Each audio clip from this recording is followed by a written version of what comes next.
Ada orang tua itu kalau sholat di masjid di shaf pertama. Setiap sholat dia di shaf pertama.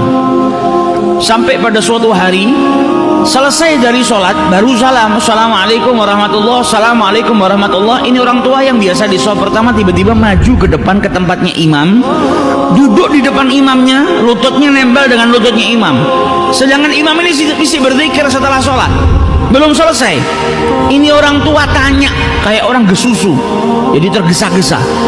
Ini orang tanya, ya imam, wahai imam, ajarkan aku sesuatu yang bermanfaat, yang bisa nanti masukkan aku ke dalam surganya Allah Subhanahu wa ta'ala. Ajarkan aku apapun itu, sesuatu yang bermanfaat. Maka sang imam bingung, dia masih belum selesai berzikir kepada Allah. Ini orang tua ini tanya terus, ajarkan aku sesuatu. Maka sama imamnya dijawab, qala Nabi sallallahu alaihi wasallam.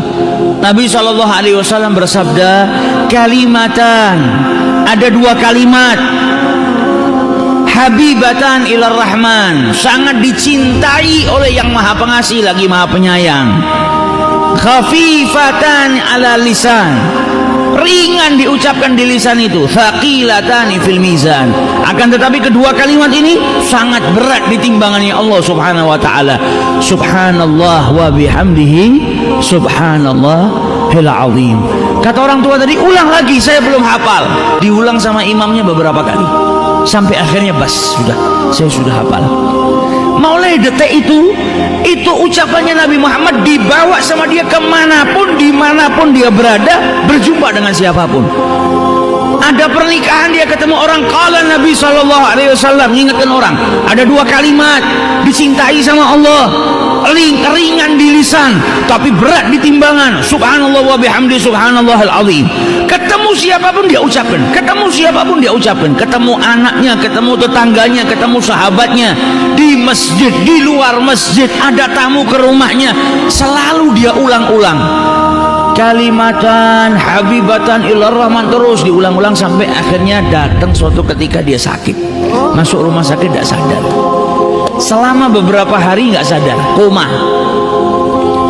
Sampai ketika keluarganya semua berkumpul, di saat dia dalam keadaan kritis, tiba-tiba yang sudah beberapa hari nggak buka matanya, tiba-tiba lelaki tua tadi membuka matanya. Maka keluarganya bahagia, nunggu ayahnya sudah koma dalam keadaan tidak sadar beberapa hari, tiba-tiba buka matanya. Dokternya pun gembira. Ketika dokternya hendak memeriksa, si pasien tua tadi dipegang sama yang tua tadi. Yang tua tadi memegang dalam keadaan kedua matanya terbuka sambil berkata, ya dokter, wahai dokter, Nabi sallallahu alaihi wasallam bersabda kalimatan, dua kalimat dicintai sama Allah, ringan di lisan ketika diucapkan namun berat di timbangannya Allah Subhanahu wa taala. Subhanallahi wa bihamdihi, subhanallahil azim. Ketika itu meninggal dunia, meninggal dalam keadaan mengucap subhanallah wa bihamdihi, subhanallahil azim. Mata ala husnil khatimah. Nah, ini kalau sudah dibiasakan terbiasa. Kalau kita di setiap waktu senggang istighfar, waktu senggang sholawat, ya apa yang kita biasakan itu insya Allah kita wafat dalam keadaan mengucap itu. Kalau terbiasanya malah ngomong kotor, ya akhirnya kita wafat juga dalam keadaan berbicara kotor. Wa a'udzubillah.